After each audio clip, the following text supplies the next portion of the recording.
আসসালামু আলাইকুম প্রিয় দর্শক, আজকে একটা ছোট ঘটনা নিয়ে কথা বলছি এবং সেটা ঢাকা থেকে অনেক দূরের ঘটনা। সেই সীমান্তবর্তী এলাকা পঞ্চগড়ের সদর উপজেলার একটা ইউনিয়ন, চাকলাহাট ইউনিয়ন। সেই ইউনিয়নের ঘটনা, মানে থানা পর্যায়ে না, ইউনিয়ন পর্যায়ের। কিন্তু এই ঘটনাটা সোশ্যাল মিডিয়ায় একটা ভিডিও ছড়িয়ে পড়েছে, প্রায় 1.5 মিনিট, 1 মিনিট 35 সেকেন্ডের একটা ভিডিও। সেই ভিডিওতে যে ঘটনাটা ঘটেছে সেটা সংক্ষেপে আপনাদেরকে আমি বলি। ওই ইউনিয়নের একটা আওয়ামী লীগের অফিস ছিল। বাংলাদেশের সব ইউনিয়নে আওয়ামী লীগের অফিস ছিল।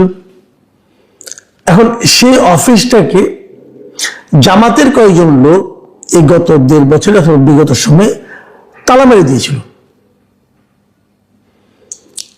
সেই তালাটা শুক্রবার দিন, মানে নির্বাচনের পরের দিন, ওখানে কিন্তু নির্বাচনে বিএনপি প্রার্থী জিতেছেন। ওখানে এনসিপি সার্জিস আলম প্রার্থী ছিলেন, সার্জিস আলম হেরে গেছেন, বিএনপি প্রার্থী জিতেছেন। তো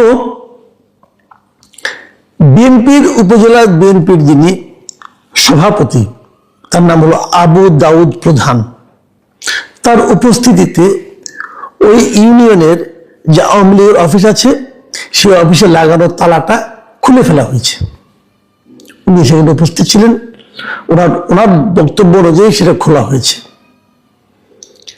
এটা নিয়ে মোটামুটি একটা এই ভিডিওটা ছড়িয়ে পড়েছে সোশ্যাল মিডিয়ায়, বেশ একটা হইচই এটা নিয়ে হচ্ছে যে কেন খোলা হলো, খোলা ঠিক হলো কিনা, এই সমস্ত কথাবার্তা হচ্ছে।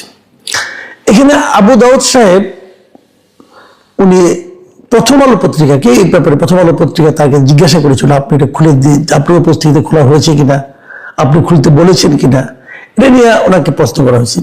আবু দাউদ সাহেবের বক্তব্যটা আপনাদেরকে আমি একটু শোনাই, আপনাকে শুনেন। তিনি বলেছেন যে আজ সকালে চাকলা বাজারে যাওয়ার পর কয়েকজন আমাকে এসে বললেন আওয়ামী লীগ অফিসে যে তালা লাগায় রাখছে এটা নিয়ে সেখানে উত্তেজনা বিরাজ করছে। তখন আমি বললাম উত্তেজনা তৈরি করা যাবে না, যে যে অবস্থানে আছেন শান্তিপূর্ণভাবে থাকেন। আমরা এক এলাকার মানুষ, সবাই সহ অবস্থানে থাকব, কেন তালা দেবে? পরে তালা খুলে দিতে বলি। জামায়াতের লোকজন তালা লাগিয়ে দিয়েছিল, তারাই আবার তালা খুলে দিয়েছে। এটা মূলত এলাকার শান্তি শৃঙ্খলা বজায় রাখার জন্য, এখানে কোনো দলীয় সিদ্ধান্ত নেই। এটা নিয়ে এখন অনেকে ষড়যন্ত্র করে ভিডিও ছড়িয়ে দিচ্ছে। এইগুলো ওনার বক্তব্য। এবং উনি যখন তালাটা খোলা হয় তখন তার পাশে দেখা যায়, ভিডিওটাতে দেখা যাচ্ছে ওখানে একজন আওয়ামী লীগের একজন নেতা, যে ওই ইউনিয়ন আওয়ামী লীগের যুগ্ম সাধারণ সম্পাদক মিস্টার কামরুজ্জামান, উনি ওখানে দাঁড়িয়ে আবার কিছু বক্তৃতাও দেন। বক্তব্যটা এরকম যে উনি যে কথাগুলি বলেছেন সেই কথাগুলিও আমি মনে হয় একটু আপনাদেরকে, সবগুলি না, আমি একটা জায়গায় পড়ে শুনতে চাই। তিনি লিখেছেন, মানে তিনি যেটা বলেছেন ওখানে, এই কামরুজ্জামান, ওনার ডাক নাম বুলেট, তিনি বলেছেন যারা এই দেশটাকে পাকিস্তান বানাতে চেয়েছিল, যারা বাংলাদেশের স্বাধীনতার পক্ষের প্রতিটি দলকে নিশ্চিহ্ন করার চিন্তা ভাবনা করে বাড়িতে অফিসে হামলা করে বন্ধ করে রেখেছিল, সেই অফিস আজকে প্রথমে তিনি চাকলাহাট ইউনিয়ন আওয়ামী লীগ অফিস অবমুক্ত করলেন। আমরা চাকলাহাট ইউনিয়ন আওয়ামী লীগ সহ সব অঙ্গ সহযোগী সংগঠনের পক্ষ থেকে তিনার কাছে আমরা কৃতজ্ঞতা প্রকাশ করছি। এই তিনার কাছে মানে ওই দাউদ সাহেবের কাছে। বিএনপির কিছু লোক আছে যারা এটা পছন্দ করেননি। এই পঞ্চগড়ের সাবেক ছাত্রদল নেতা একজন আছেন, জাসাস নেতা ইউনুস শেখ, তিনি আবার এটা নিয়ে একটা কমেন্ট করেছেন ফেসবুকে, এবং উনি লিখেছেন যে পঞ্চগড় সদর থানার সভাপতিকে কে দায়িত্ব দিয়েছে আওয়ামী লীগকে পুনর্বাসন করার জন্য আমার বোধগম্য হলো না। তার মানে উনি এই খোলাটাকে পছন্দ করছেন না। এই ব্যাপারে আমি একটু কথা বলতে চাই আপনাদের সঙ্গে। জিনিসটা লক্ষ্য করুন, আওয়ামী লীগ এই সময়ে, এখন আওয়ামী লীগের কার্যক্রম কিন্তু নিষিদ্ধ করা হয়েছে। আওয়ামী লীগকে নিষিদ্ধ করা হয়নি, আওয়ামী লীগকে স্থগিত করে রাখা হয়েছে। আওয়ামী লীগের কার্যক্রম নিষিদ্ধ, আওয়ামী লীগ কোনো ধরনের কার্যক্রম করতে পারবে না। আমি যদি সেভাবে দেখি তাহলে আওয়ামী লীগের যদি অফিস খুলে দেওয়া হয়, তো সেই অফিসে কি আওয়ামী লীগের লোকজন বসে কোনো কাজ করবে? যদি দলীয় কোনো রকম কার্যক্রম করে, তারা যদি অন্য মানুষের সঙ্গে কথা বলে, অন্যদেরকে দাওয়াত দেয় দলে, অথবা দলের জন্য কোনো মিছিল বের করে, সেটা নিশ্চয়ই অন্যায় হবে, কারণ আইন তো এটা আইন লঙ্ঘন হবে। এই যে নির্বাহী আদেশে আওয়ামী লীগের কার্যক্রম নিষিদ্ধ করা হলো, এটা ঠিক হলো কি মন্দ হলো, সেটা কিন্তু অন্য হিসাব। যেমন আমি মনে করি এটা একটা কালো আইন, যে আইনের মাধ্যমে এটা করা হয়েছে এই আইনটা কালো আইন, আমি এটা পছন্দ করিনি। এখন আমি যদি পছন্দ না করার অধিকার আমার আছে, কিন্তু আমি পছন্দ করিনি বলে এই কাজটা আমি করতে পারি না আবার। কারণ যতক্ষণ পর্যন্ত আইনটা, আমি যদি কোনো আইন পছন্দ না করি, তাহলে সেই আইনটা আমি পরিবর্তনের জন্য চেষ্টা করতে পারি, এটুকু আমার বোঝতার মধ্যে আছে।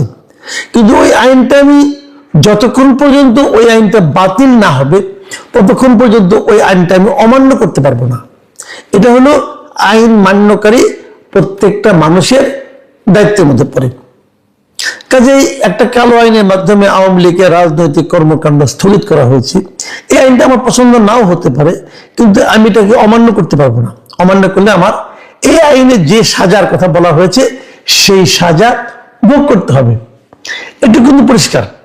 এখন প্রশ্ন হলো, রাজনৈতিক কর্মকাণ্ড স্থগিত করার মানে কি? এই আওয়ামী লীগের যা কিছু আছে সব আগুন দিয়ে পুড়িয়ে দিতে হবে? এই অফিস যেটা আছে, যদি দুদিন পরে আদালতের নির্দেশে হোক অথবা আরেকটা নির্বাহী আদেশে হোক, যদি আওয়ামী লীগের কার্যক্রম আবার চালু করে দেওয়া হয়, তখন আওয়ামী লীগ কি করবে? আওয়ামী লীগ আবার নতুন অফিস বানাবে, না এই অফিসে বসবে? এই অফিসের মালিকানা তো আওয়ামী লীগের, অথবা কোনো ব্যক্তির, অথবা আওয়ামী লীগের কোনো কর্মকর্তার। এটা তো নিষিদ্ধ করা হয়নি। নিষিদ্ধ করা হলে আপনি শেষ করে দিতে পারতেন, নিষিদ্ধ তো করা হয়নি। তার মানে এই অফিসটা এভাবেই থাকবে। এখন যদি অফিসে তালা মারা হয়, যদি তালাটা আওয়ামী লীগের নিজের লোকেরা মারে, তাহলে কোনো আপত্তি নেই, তার প্রপার্টি, সে মারতে পারে। কিন্তু এখানে জামাতের লোক তালা মারলো কেন? আওয়ামী লীগের রাজনৈতিক কর্মকাণ্ড স্থগিত করা হয়েছে অথবা বন্ধ করা হয়েছে, এই কথাটুকুর মধ্যে অথবা এই নির্দেশনাটুকুর মধ্যে অন্য কোন একটা পলিটিক্যাল পার্টির লিডার যে অথবা কর্মী যে কি সেই পার্টির অফিসের দরজায় তালা মেরে দিতে পারে? এটা কি আইনের মধ্যে আছে? নাই। তার মানে জামাত যে কাজটা করেছে, জামাত একটা বেআইনি কাজ করেছে, কথাটা কিন্তু পরিষ্কার। জামাত একটা বেআইনি কাজ করেছে, তারা তালা মেরে দিতে পারে না। তারা দিয়েছে, কেউ প্রতিবাদ করেনি, কারণ প্রতিবাদ করলে মবের শিকার হতে হবে। ওটা কিন্তু আইন থাকলো না, মব হয়ে গেল। এই মবের ভয়ে কেউ প্রতিবাদ করেনি।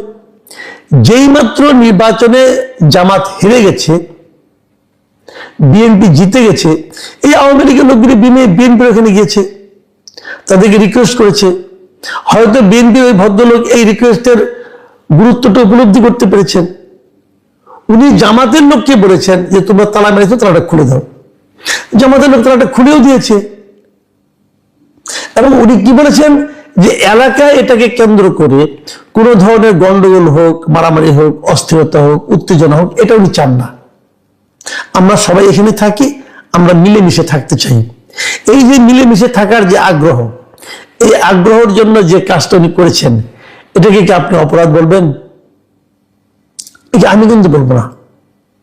জনাব তারেক রহমান এবং পঞ্চগড় উপজেলা বিএনপির সভাপতি আবু দাউদ প্রধানকে ধন্যবাদ জানাচ্ছি, এবং আমি আপনাদের মধ্যে জাতিকে ঐক্যবদ্ধ করার যে আকাঙ্ক্ষা দেখেছি, সে আকাঙ্ক্ষা নিয়ে আশান্বিত হতে চাচ্ছি। প্রিয় দর্শক, এখন এই পর্যন্তই। আল্লাহ হাফিজ।